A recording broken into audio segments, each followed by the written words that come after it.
Welcome to the RotoWire Prospect Podcast. I'm your host, James Anderson. Got a great show for you today. Got Aram Leighton of Just Baseball joining me. He just dropped his updated top 100 prospect rankings, and so we're going to talk about some of the tougher players to rank and some specific players whose rankings I found interesting on there. But Aram, how you doing, man? Thanks for joining me. I'm doing well, man. Always a blast to be on here, and it's great timing, so appreciate you having me on.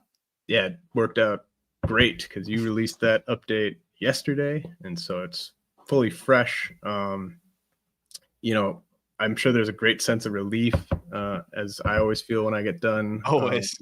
And a sense of pride, I'm sure, as well, and just putting these rankings together. It's a great time of year to do that first one.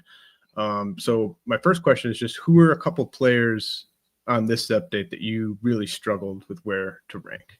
So I'll start with kind of like an abstract, because like Walker Jenkins is a very fascinating one, because there's no denying the ability. I think everybody knows how talented he is, but a lot of the excitement around Walker Jenkins is that projection that we're looking towards with the power, right? Like, okay, we know he can hit, we know that the approach is there. He's a good athlete for how big he is. But at this point, he's missed so many reps, and now the injuries have become a theme here. Like, this is an ankle issue that he's dealing with. And he's been out for 2 months, with a sprained ankle. So it's just a little bit concerning. And I can't imagine how he feels, dealing with all of this, because when he's been on the field, he's been really good. So just trying to put a value on that, it was very difficult, because I think Walker Jenkins, the player, is a top 10 prospect in the game, but that is with some built-in projection. And now we've had significant amount of playing time, and valuable at-bats and development taken away.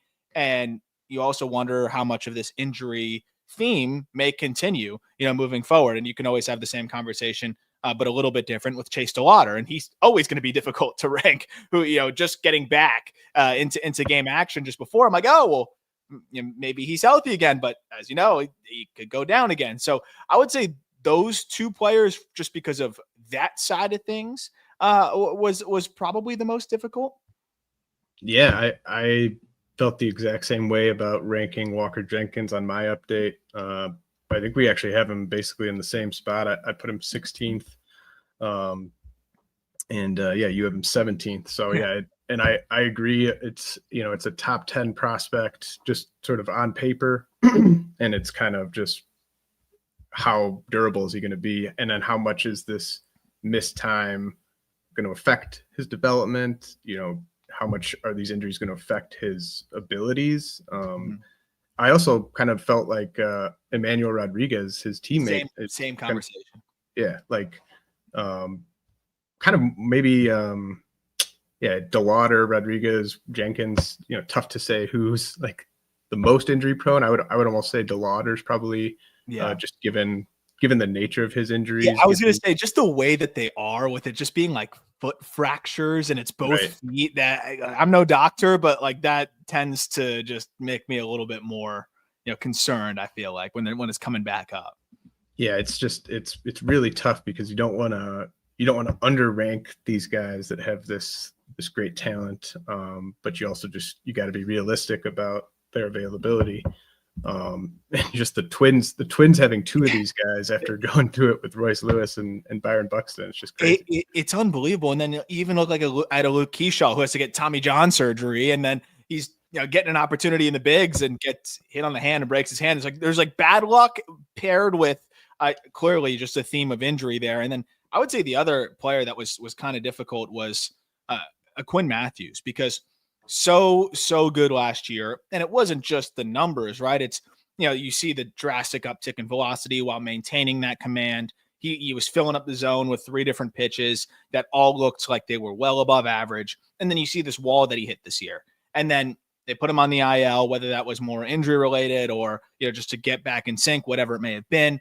And it seems like now, just as he's gotten back and these rehab outings seem to be back in rhythm a little bit and back in sync a little bit. But we kind of have to see. We're still not sure yet. So that was another player where you could very easily make a case for him as, one of the higher floor pitching prospects that we had after what he did last year. And then you go into this year and you just don't even know what you're getting. So that's also why pitchers in general, I could probably just rattle off 4 other pitchers that gave me a headache, but all pitchers kind of give me a headache. So I'm sure you can, relate on that front. Yeah. I mean, there's nothing more fun than ranking injured pitchers. I'm joking, of course. Now, how about just a couple guys where you are just extremely confident in the player they will be in the major leagues, like where there's just in your mind, like, what this player is, how this is going to go, or at least you're pretty confident in what this player is going to become. Well, you were kind enough to send an amazing rundown, so I don't want to take one of the later questions or answer one of the later questions already. But like Kevin McGonigle would be one of my answers there, and I'll explain more on that when we get to the Kevin McGonigle question. But feel very confident in that outlook for him and just what he can ultimately be. And I guess just the confidence interval and him getting there. And I think he's not far from that already. Another player, his org mate, honestly, and a guy that I probably skewed on the lower end on, but I just feel so good about the floor is Max Clark, because I think where people are talking a lot about the power, and we're going to talk about that a little bit too. And what if he adds more pop? What if I don't really know how much that matters, because he's hitting the ball hard enough. And what's really stood out to me is he has, and it was really cool talking to him about this on the call up, where he was talking about how much he's really focused and bought into his approach and his swing decisions, and you can see that with his chase rate hovering right around 15%. But the contact rates, he made some mechanical adjustments, and his contact rates against spin, or I think secondaries in general this year, is up 20%. So you're looking at a guy who has plus contact rates, borderline plus contact rates, plus plate discipline, and he's, got all the intangibles that you want. He can absolutely fly. He plays a great center field. I just see him as such a likely table setting, center fielder that's going to give you value with the glove. Now, I think it gets confusing because people are like talking about, he can be this. I think expecting or talking about the potential for plus power kind of takes away from how high this floor is for a guy that's a high probability regular in center field. So I feel good about him. And then there's a lot of pressure on the bat with a Josue De Paula, and that's acknowledged even in the ranking. If that guy could play better defense, he's top 10, no doubt about it. But the bat is so darn good. I love the swing. His patterns and moves, he's so rhythmic and repeatable, and he's always on time. And he's still just scraping the surface, I think, of tapping into the game power. But you see the bat to ball, the approach, the swing mechanics are phenomenal. And it's just a guy that, bat-wise, I'm going to bet on any day of the week. And you're willing to kind of eat the struggles defensively. But even just alone looking at that, that's where I feel really confident in just what he can be offensively. Yeah, I love those calls. De Paula and Clark have been both very consistent performers from an approach and a hit tool standpoint. And then just very exciting to see De Paula getting to more of that power this year. Yep. We knew that 100%. Power was in there, and it was just kind of a matter of time before he got to it. And all those guys, De Paula, Clark, McGonigle, on the verge, I would guess, of a promotion to Double-A here any day now. It seems like it. And then I would say, sorry, one more before I forget. Luke Keaschall, I know he's hurt right now, but that's just another guy where you look at the game, man, it's above average hit. It's phenomenal swing decisions. He hits the ball pretty hard as well, where even if it doesn't translate into a ton of game power, he's going to split the gaps. He's going to have the higher BABIP because he can run a little bit too, and still figuring out the long-term home, but he's such a good athlete that I think he could be, solid defender at second base. I think he could be fine in a corner. It could be basically the Spencer Steer archetype, but with all the sliders turned up and a lot more athletic. So I think that's where I just feel very good about his chances of just being, a 2 to 3 win player at least. Yeah. I mean, you and I were, we were basically had Josue De Paula in about the same spot, and had Luke Keaschall, I want to say maybe in the exact same spot. Love that. Actually, no, you had him 22, I had him 23. That's wild. And yeah, I just think I think you said it very well. Like he's I think Luke Keaschall is going to get the absolute most out of his tools, and what the power output ends up being.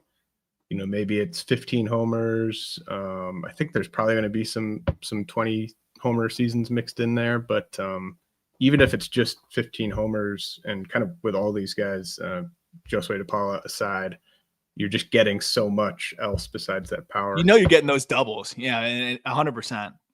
Yeah, and you're hitting, these guys are going to be hitting top 3 in the lineup most likely. De Paula's tough because it's like Ohtani's there at DH, so I don't feel confident in even saying he's going to be a Dodger when he gets to the big leagues, but McGonigle, Clark, Keaschall, like for fantasy, these are guys who are going to be hitting first or second most likely. So you're getting a ton of runs, and you're maximizing that RBI output based on where they're going to be hitting in the order.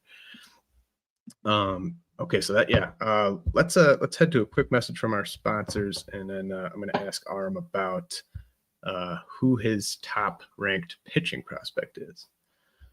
Okay, back with Aram Leighton of Just Baseball. We're talking about his fresh top 100 prospect rankings. I also have the top 400 prospect rankings, which were recently updated. You can use the promo code YouTube 15 for 15% off a RotoWire subscription if you want to check those out. So one thing that jumped out to me right away, and it's because he's ranked second, is you've got Bubba Chandler as your number 1 pitching prospect. I think Chandler versus Chase Burns versus Andrew Painter. I could have gone either way on the order of those 3 personally, and I ended up having Chandler last just because I felt like the recent uptick in walks was sort of the tiebreaker I used to slot him versus those 2. But do you want to just kind of talk about what went into your thought process of going Chandler, and then you've got Andrew Painter at 11 and Burns at 13? Yeah, I think the walks are definitely an interesting, theme where you saw that stretch of about 4 starts there where, it was creeping into, his game, but then you see the way that he started the season. And then the way that, he bounced back, at least in the last outing, and you hope that you can find a little bit more consistency there. And it's definitely something to monitor. But what's really stood out to me with Bubba is I think that fastball, when you compare across the board, and we're comparing good fastballs here, right? Like all these guys throw fuel, but Bubba's fastball, I just think is comfortably, better than the 3 or the other 2 that we're talking about here, where the in zone whiff rate at AAA, to have a 36% in zone whiff rate is just ridiculous, and a 19% swinging strike rate. And I think he could be commanding it better, to be honest. And I think you're spot on with that in terms of, I kind of looked at it the other way, where it was like, okay, if he's doing what he's doing right now, and I think he could be commanding the ball a little bit better, what happens when he does? But there's also the chance that he doesn't. So pitching prospects, I think, depending on my mood, sometimes I might rank them differently. Obviously, Bubba's in his own spot because he's got several prospects in between them. But with the Painter and Burns conversation, which we're going to talk about, I can't tell you how many times I waffled on that. But the fastball for me, because when I look at guys, generally speaking, and trying to make that adjustment up to the big leagues, so many pitchers are just overpowering these minor league hitters on just sheer velocity. And then they get up to the big leagues, guys time them up pretty easily. And then there's that pressure on the quality of secondaries. Of course, the other guys have quality secondaries as well. But seeing where Bubba's changeup has blossomed to, and I got to see that in person, in spring training this year, and just seeing how difficult it was. I got a cool vantage point just right behind home, trying to pick it up out of his hand. How he maintains his arm speed, how hard that it's almost like a turbo changeup at 92. I think that combination of pitches is really elite, and then it really helps that fastball play up even further. But I always look at a fastball like Bubba Chandler's as like a get out of jail free card, because a lot of pitchers are going to have some adjustment to the big leagues. The zone's tighter, hitters are more disciplined, they know your stuff a little bit more. And when it's 2-0 and you can still just pretty much flip the glove up and throw 99 and just consistently make guys swing under it, I think that just unlocks another level of, I think, 1 floor, but then 2 ceiling, because then that also sets up the rest of your secondaries quite well too. And I love where that cutter slider is for him as well. I think that pitch has been dynamite this year for him, and it's developed really nicely in the upper 80s. And then he's been flipping in even this taste-breaking curveball. So I think he looks like a very complete pitcher here. The command could be a little bit better, but it still is a 64% overall strike rate. Just a little bit more about the execution when ahead and things like that. But I think this is comfortably the best 4-seam fastball in minor league baseball. And I think when he gets to the bigs, it'll be one of the better of any starter in Major League Baseball. Yeah, and he's a pretty good athlete. So yeah, I like that idea of sort of, he's doing this while struggling a little bit with the walks, but do we think he's always going to struggle with the walks? And if not, then all of a sudden, yeah, you got a SP1 basically there. Yeah, so I love Bubba Chandler. Love that you have him as highly ranked as you do. Big vote of confidence there. Bubba Chandler at number 2 on Arm's top 100. So how about Painter versus Burns? How close was that one for you? Yeah, it's funny. That was one where, a lot of industry feedback was very split. Yeah, I think people have some of their biases towards maybe what have you been doing for me lately? Others have biases towards, okay, we've seen maybe a guy do it a little bit longer and is coming off a TJ. Just wait till he gets a little bit more under his belt again and gets back into the swing of things fully. And I kind of skew towards that side.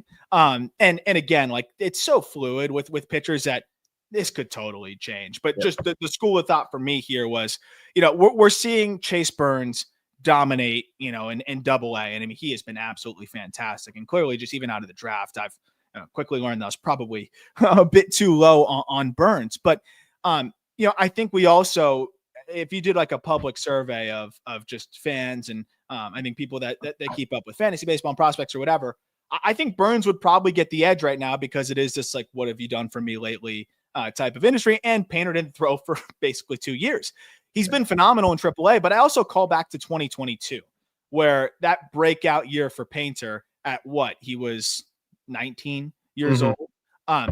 He had 5 starts in Double-A where he struck out 37 and walked 2 at 19 years old. Right. And Burns is doing that. And I don't want to take anything away from him, but Burns is doing that, out of college at 22 years old. Chase Burns at 19 was, I think, transferring schools and finding, what was going to fully work for him there. And it clicked, and it very much clicked. And he's turned into, the pitcher that he is. And I'm not taking anything away there. But when I look at Painter, I think we're also maybe forgetting, or it's just some people out there might be forgetting a little bit just how good he is, the trajectory that he was on. And the fact that just because he's back throwing and not on rehab outings anymore doesn't mean that he's 100% back to where he was. Most guys say it takes about, a year and a half to 2 years after the surgery to fully feel like themselves again. And Painter has still been phenomenal in AAA, right? We're talking about a guy with a 2.65 who's striking out 28% of batters and, walking 9.7%. And that's going to keep dropping. But I really think where we're going to see that maybe continue to shift is the velocity, I think, will creep up a little bit more again. You're seeing the arsenal already a little bit more diverse than it was when he broke out, where he's, got this cutter at 90. That's been a really nice, I think, bridge offering to that slider at the mid 80s, which has been really effective. And that changeup has been pretty good for him. There's the command hasn't totally been there yet. And I think that'll come back. And then also a guy that flips in, the curveball here and there too. So I'm betting on a little bit more projection from Painter. And with Burns, I think you're seeing what you're getting, and that's what you're going to get. But, it's max effort. It's fine because he's got 3 disgusting pitches, a fastball, slider combination that would play in major league leverage right now. But I'm betting a little bit more on Painter being, I think, a bit more of a complete, frontline guy. Yeah. I mean, I find it tough to nitpick anything with any of those 3 guys. I mean, and for me, it would just, I could have a different order if I updated them like a week from now. I could have a different order if I updated them 3 weeks from now. You watch a start where they punch out 10 and you say, oh no, what did I do? And then the other guy does it and you say, oh no, what did I do? It's so tough. Yeah. And we've also got the same 4th ranked pitching prospect, Jacob Mizorowski. So yeah, it's just it's 4 really exciting high upside pitching prospects there, all in the upper levels, all I would say near the big leagues, even though Chase Burns is at Double-A. I think he's going to be up sometime this summer. So exciting crop of pitching prospects there. You teased this a little earlier, but you have Kevin McGonigle ranked 4th overall. Tigers prospect at high A, who has a ridiculous hit tool, obviously. So what do you think of McGonigle's upside for fantasy? And I've even seen speculation that he could be up towards the end of this year. I don't know if you have any thoughts on just how quickly we might see McGonigle. I think it's very possible. When you have this, innate ability to hit, I think timelines start to really, really shorten up here. And I know he was banged up, so he's got to make up for lost time a little bit. But this is the kind of player you fast track. And, there's no doubt in the hit tool at this point, too. But how about the approach as well? Like, this is a guy that I think, when you bring him up to the big leagues, of course, big league stuff is gonna be tough, and there's gonna be that adjustment period. But he's so cerebral of a hitter, and so invested in the approach and everything that goes into it, that the information that's going to be readily available for him and the position that he's going to be in there, I think is one that he can thrive in. I mean, that's not a guy that you're probably going to be putting in the top of the order right away. You imagine like what they've had right now at shortstop in Detroit, like he only needs to be, and I think they can pretty much make that clear. Like, we know you potentially will be an all-star, but for now, we just need you to, be a league average hitter, if that, and, play decent shortstop, which is, I think, the most underrated part of his game. He's developed into a solid shortstop. Is he going to grade out as, a plus defender there? No, but I don't think he's going to grade out below average. I honestly, looking at him, watching, and then even just checking in on some of the, advanced metrics that were available, like he's grading out as slightly above average. So if he's able to play the position, and then you have the ability to walk, I mean, it's a sub 15 chase. The in zone contact rates have been phenomenal. And now you're seeing him hit the ball harder and harder and harder. And I think that's another really underrated aspect of his game. Is he going to be hitting bombs all the time?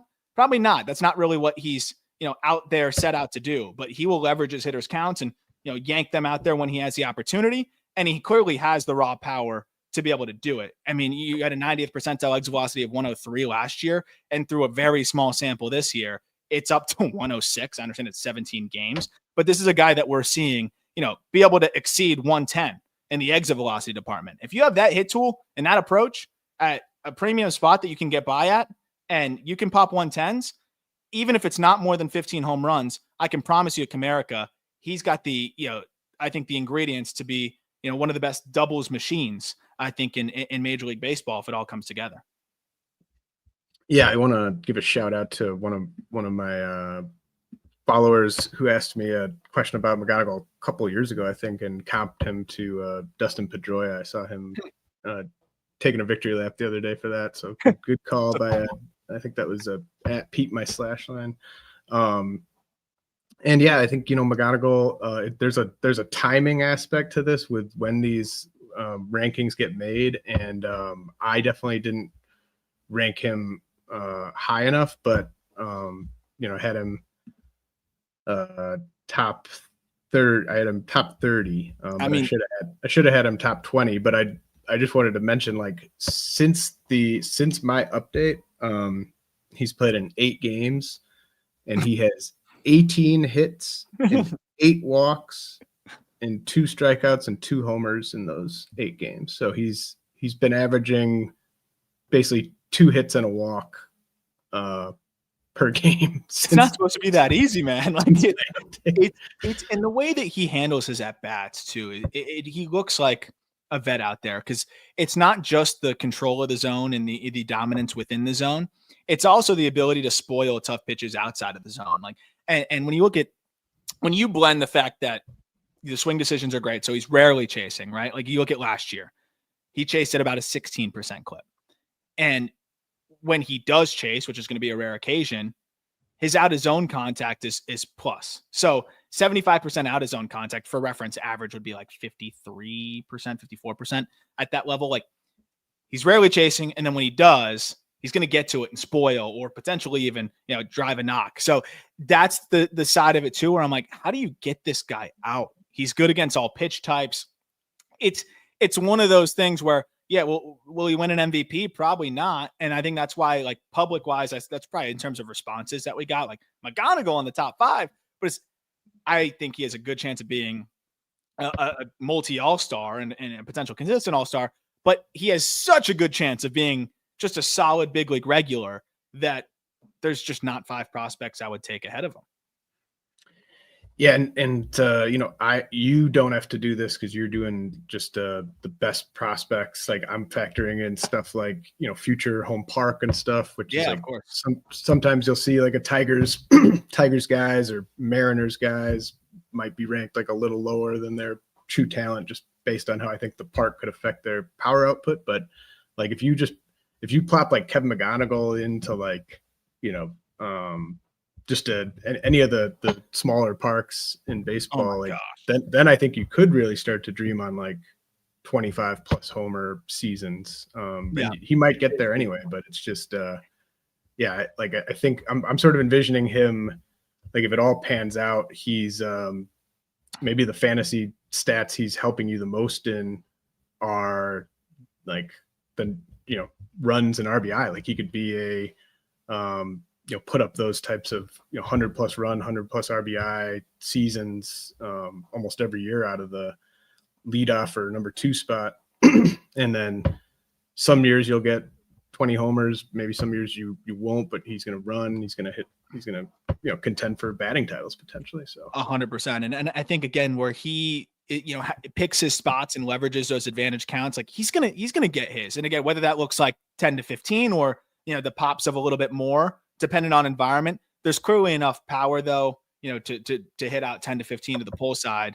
But to your point, like ballpark dependent. Oh my gosh, if you put him in Great American Ballpark, I think I might get reckless with the projections on him. But a guy that's uses the whole field so well and now has more space out there, you figure that it may help the batting average side of things a little bit more too. Yeah, absolutely.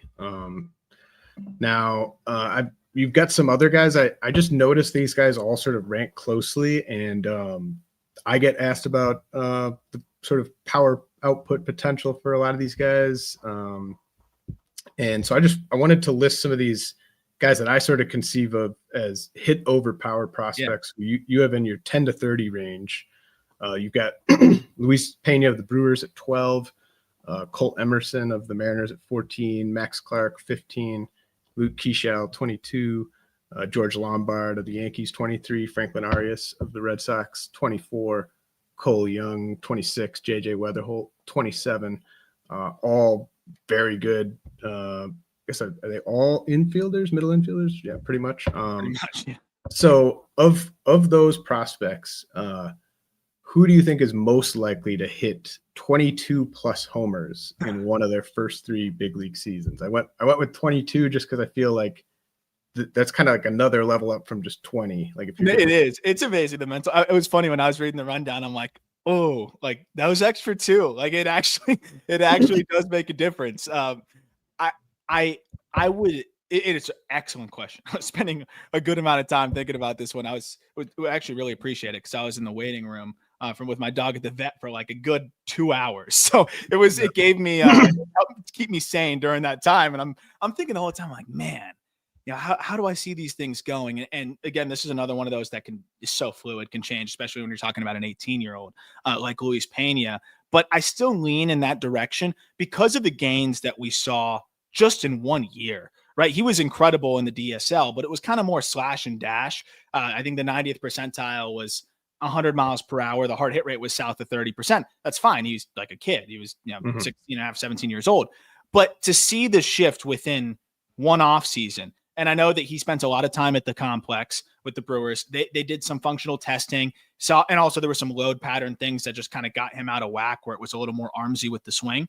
So they got him more, sequenced, but then also found some functional aspects with his lower half where it's like, hey, you could be moving better. Like these aspects could be stronger. And so the Brewers kind of put him through a very specific, workout like regiment to get that lower half stronger, to get those little components, firing a little bit better. And I mean, it's not even close in terms of the difference of batted ball quality. So just seeing that from a kid that is 18 years old until November 13th, to see that batted ball data jump, and I know we're working with small samples, but you've got a 90th percentile exit velocity of 106.5 miles per hour, and it's a batted ball sample of 108, but that's not negligible. That hard hit rate's jumped to 44%. And again, he's 18. So you imagine more natural, like man strength coming on. And then the other aspect was trying to find a bit more barrel depth in that swing. He was a bit steeper, and that's, pretty classic with the slash and dash guys. He's found more barrel depth this year. And I think that's why we've already seen him hit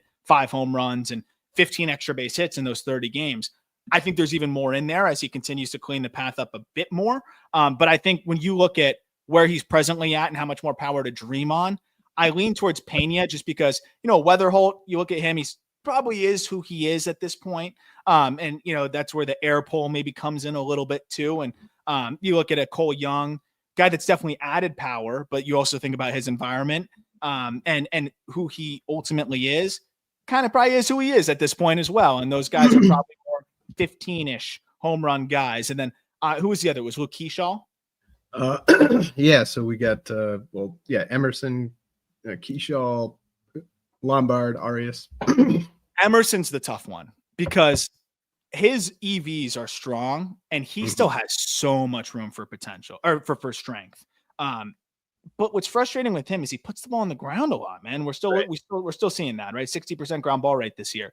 He's a little noisy with his hands. And I think, sometimes it throws off the timing and that's why he's putting the ball on the ground. But if you ask me, maybe who has the best chance at 30, it might be Emerson. As weird as that sounds, because I feel very confident about Pena's ability to get to 20 plus. I think he has a higher chance of doing that.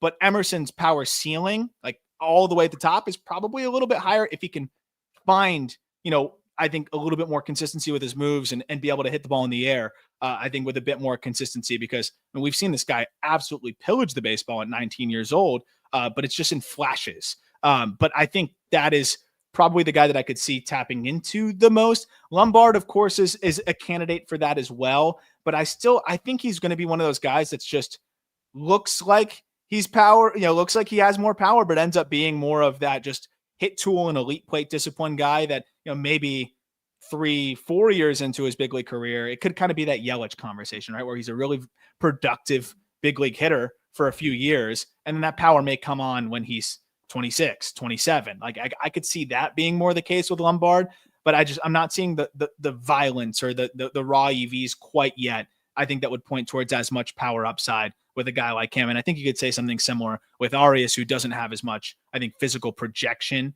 in that regard quite either. Yeah. So much good stuff there. Like Luis Pena. I think he's probably he wasn't the biggest riser on my update. That was Mike Sirota, because Sirota went from like the low 300s up into the top, but like Luis Pena was outside of the top 200. And then he got up to, I think I got him a couple spots. He got up to 9 on mine. And so I mentioned last week that I think he's the biggest riser to come into my top 10 that I've probably ever done on an update, just to go from outside the top 200 into the top 10 based off the first couple months. But I was sort of in terms of what you were describing with the slash and dash, like that was my worry. Yeah.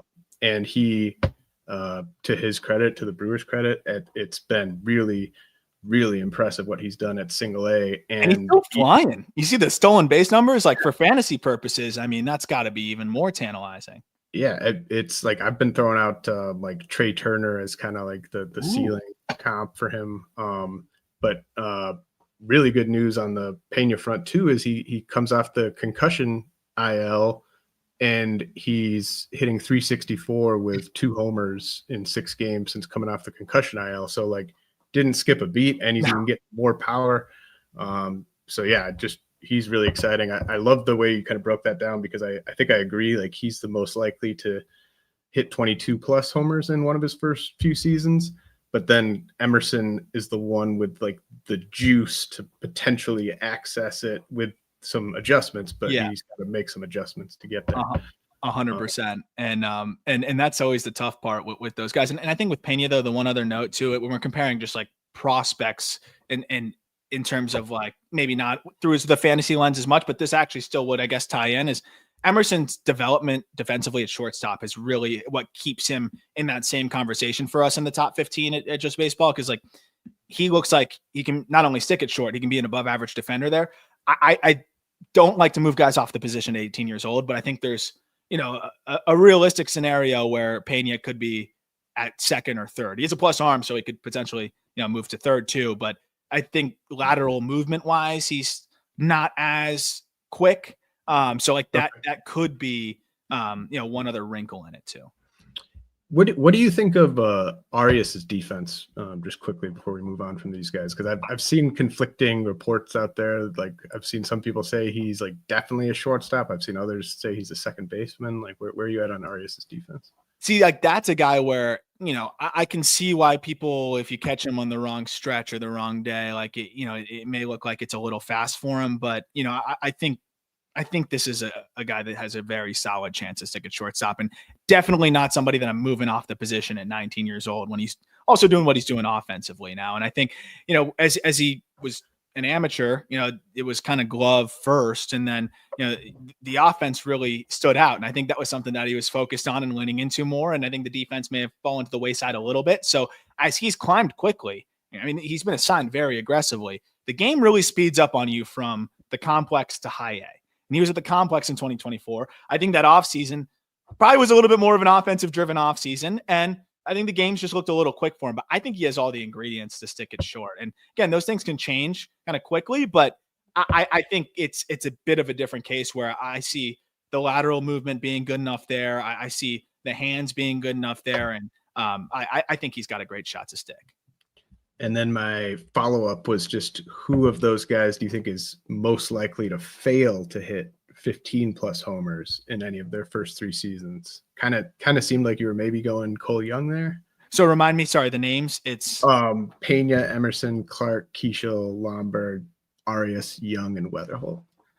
So this is where I do want to lean into the ballpark situation too, right? Because you look at a Cole Young and you look at a Max Clark. Both those guys are going to be playing in their home ballparks. You're probably not trading either of those guys. I think with Clark, again, I look at the hitter that he is now. Like, there's probably a world where he could sell out for power more and get there. But I think the best version of Max Clark is what we saw through the first month or so of this year, and what he's kind of settled into this year. I think Clark would be my answer, but again, not because he's incapable, but because I think he has become this spray the ball over the field. I mean, one of the biggest risers for us, because I always thought the hit tool would be above average. I didn't see a potential for, plus or more. And that's where he's at. So leaning into that, I think he's going to still sneak out his 10 or so home runs because he's a strong guy that, has impressive bat speed. But, I do think his approach is just going to be a little bit more conducive to, spraying and finding the barrel and just hitting line drives to all fields. But, and then you put him in that ballpark, and it's even more of an incentive to do just that. I would also say Cole Young potentially too, just because he's kind of cut from that same cloth. It's a 50% ground ball rate this year. He's hitting the ball harder, and I think he's doing a lot of good things. But, his average launch angle on batted balls 95 plus is about 7 degrees. And I think that's kind of where he ultimately wants to be, because this is the best his swing has been. So I would go with one of those two, maybe slightly leaning towards a Cole Young, I guess. Yeah, Cole Young would be my pick. I just think I think it's going to be tough in that park. I think he's he deserves a lot of credit for the hitter that he's turned into and everything, but I think he's kind of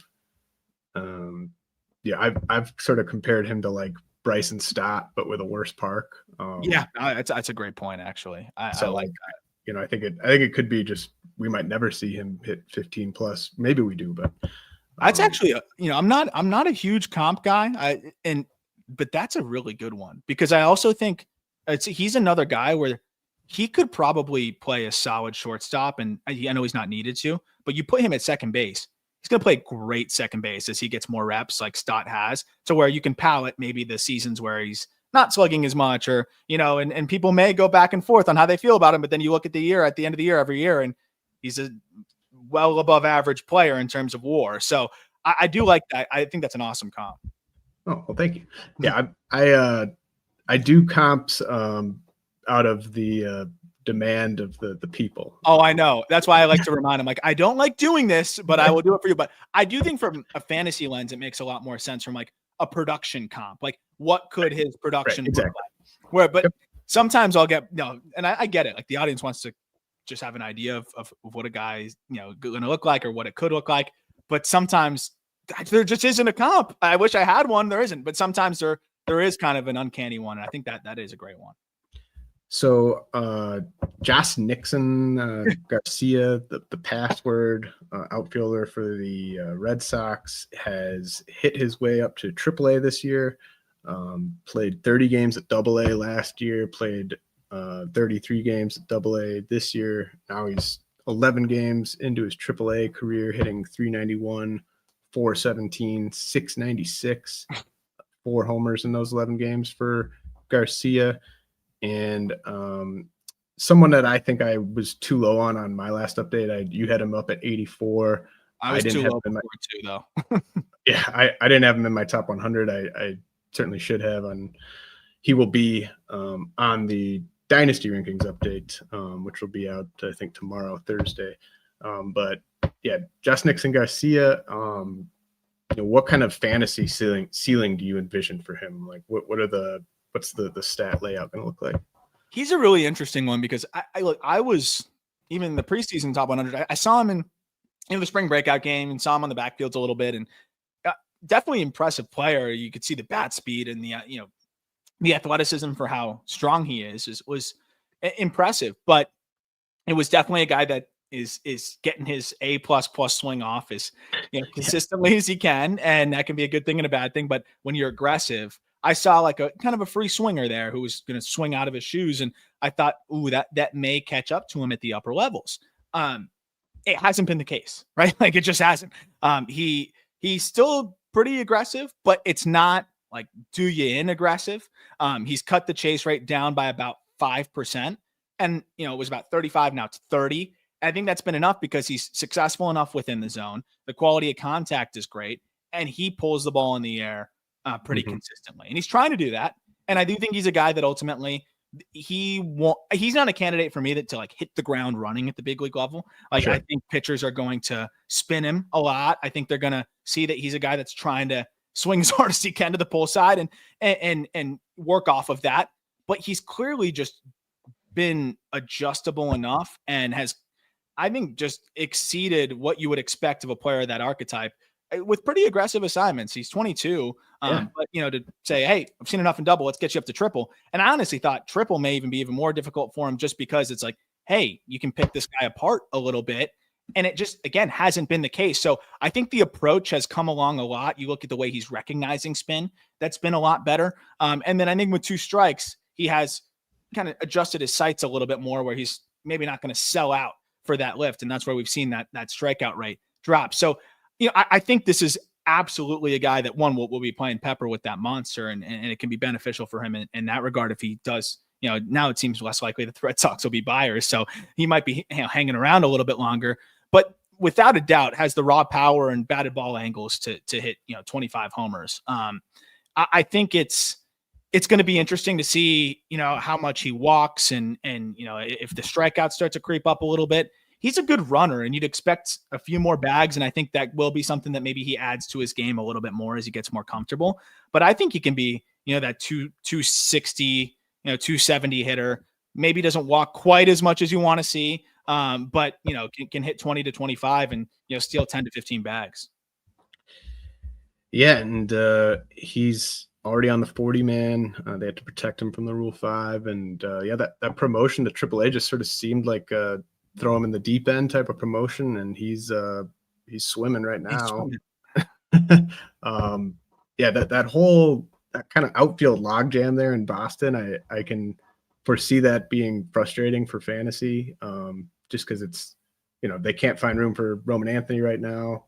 Like, what are they going to do? Are they going to sell?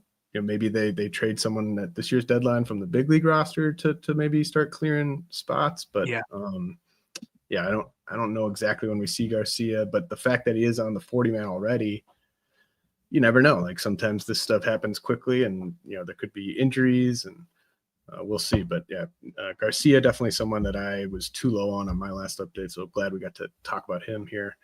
Aram, I'm just really intrigued by Harry Ford of the Mariners, and just sort of how do they fit him in?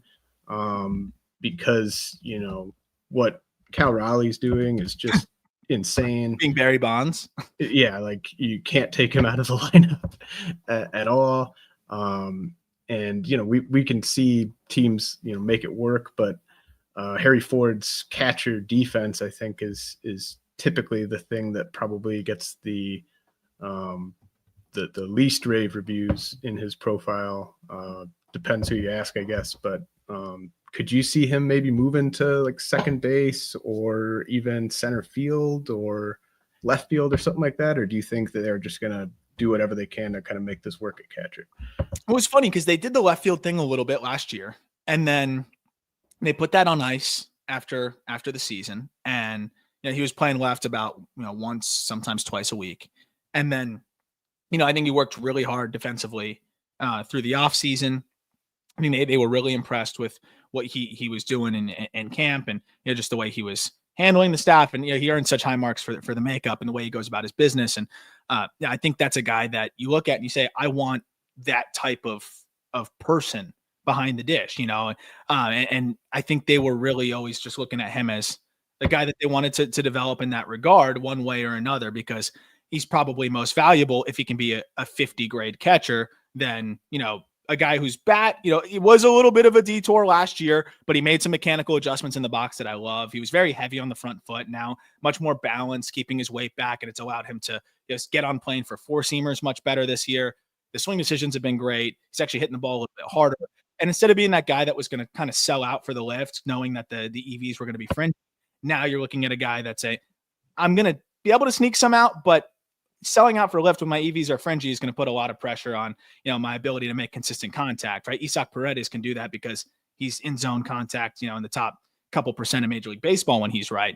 Ford has never been that. It's been kind of fringy contact rates. So seeing him just be more focused on line drives, improving the contact rates a little bit and hitting the ball a little bit harder, I think actually is, made his overall offensive profile better, and he ends up hitting line drive homers anyways.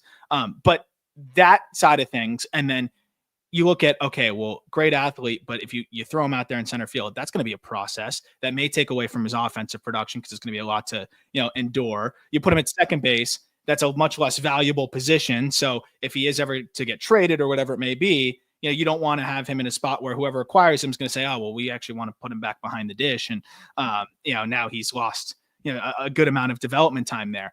What I've heard is that Ford has made some huge gains in the last, 6 to 8 or 10 months. And I think when you watch, you can actually see that difference in terms of the comfort and the way he's operating behind the dish. I think there was some concerns about how he could limit the run game, and even I think that was a focus for him all off season. And the transfer is quicker, the arm strength looks a little bit better, and he's throwing out 28% of base stealers this year. The receiving has gotten a lot better as well. So I think he's trending close to a 50 grade defender there. And if he's a 50 grade defender behind the dish, that's going to be the most valuable iteration of Harry Ford here. Now, that doesn't answer the question in terms of what do you do at the big league side of things.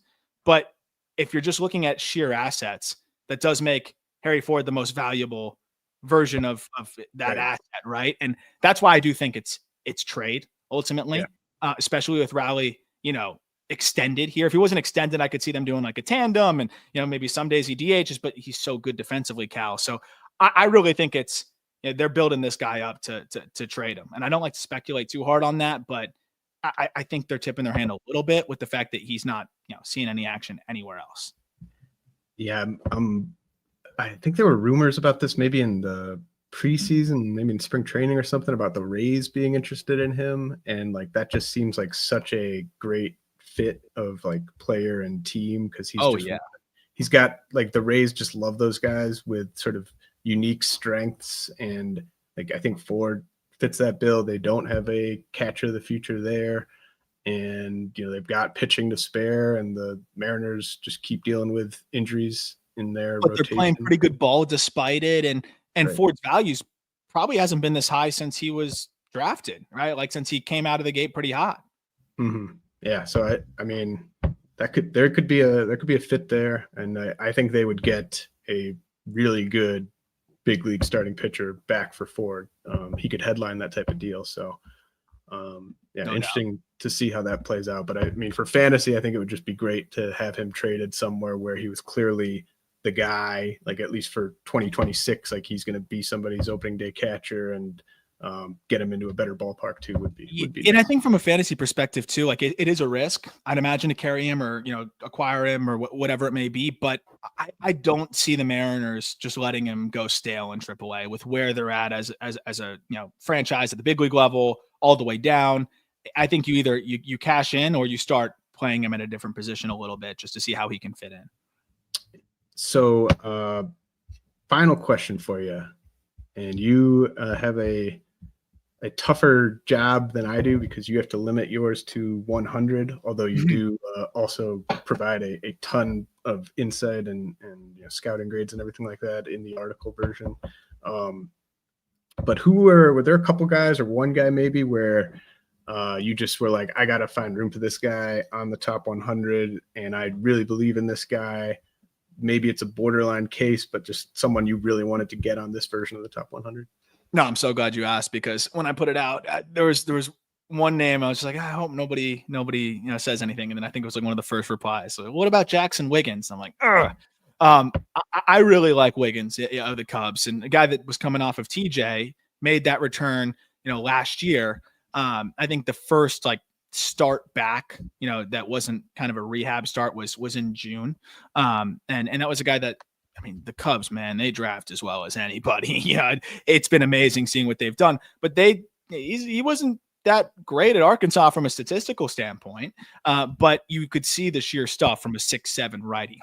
But then coming off of the TJ, it was a lot of walks at the complex, and then some inconsistencies. But I thought overall, he didn't walk more than 3 batters after that. In any of his high A starts, there were a lot of 3-walk starts, but he didn't walk more than that. And so I'm like, okay. It's a step in the right direction, especially for a 6'7" righty off TJ. But the way he finished the year is what really stood out to me. The velo kept creeping up. The feel for the secondaries got better and better. And I had him circled as one of my favorite breakout pitchers for this year. And while it may not have, it maybe hasn't been a full-fledged breakout, I think it's been darn close to it. He's been really good. Where you have, I think, 6 starts in high A and 4 more in double A. He's pitched to a 2.17 ERA. He's striking out 29% of batters, and the walk rate's at 11%. I think that's bordering on unmanageable for a guy like him, and I think he can continue to cut down on that. But the fastball is averaging 97 miles per hour. That gyro slider from a high release point, I love. I'm a sucker for that, and it really does play well. And then the changeup has developed into a pitch that I hope he starts to throw more, because his feel for it has been excellent. So you're talking about a guy that, has 3 quality pitches here, starting to fill up the zone more and, can touch 100. I feel like I may in a few starts be upset that I don't have Wiggins on this list.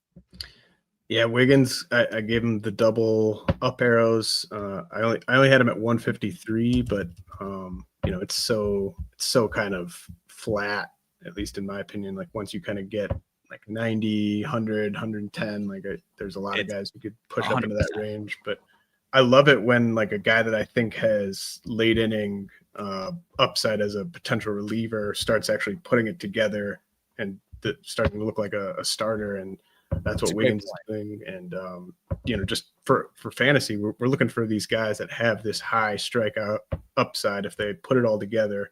And of course, there's a low floor with all these guys. You throw that hard, you have the walk issues. There's a chance he just doesn't turn into anything. But Wiggins definitely has that sort of 200 strikeout ceiling that we're all chasing in fantasy. Well, and you make a great point on the reliever archetype that now is starting to look like a starter.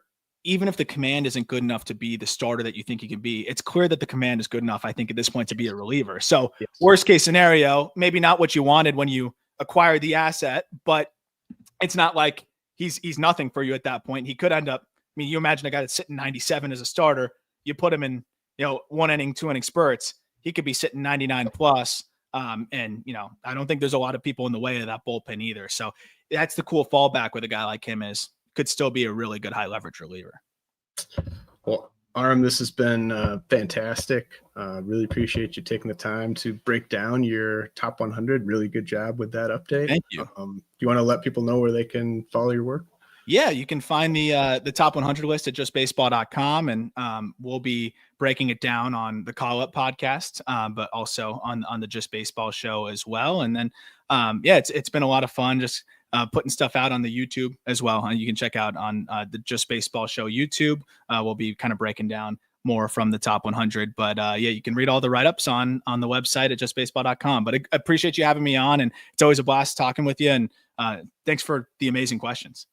Oh, well, thanks, man. I really appreciate you taking the time. And as you know, my son made it through his nap. Yeah, I was gonna say I didn't know if you wanted me to mention that on air, but I'm glad he's sleeping well, and hopefully he's feeling better. Yeah, he's homesick, and I told Aram if I have to bail on this pod at like the 30-minute mark, I apologize. But thanks to Baby Ford for staying asleep, and for the listeners, if you want to use the code YouTube15, I'll get you 15% off a RotoWire subscription. Those dynasty rankings will be updated Thursday sometime, hopefully. Apologize for the delay on those, but my thanks to Aram, Leighton, and thanks for listening.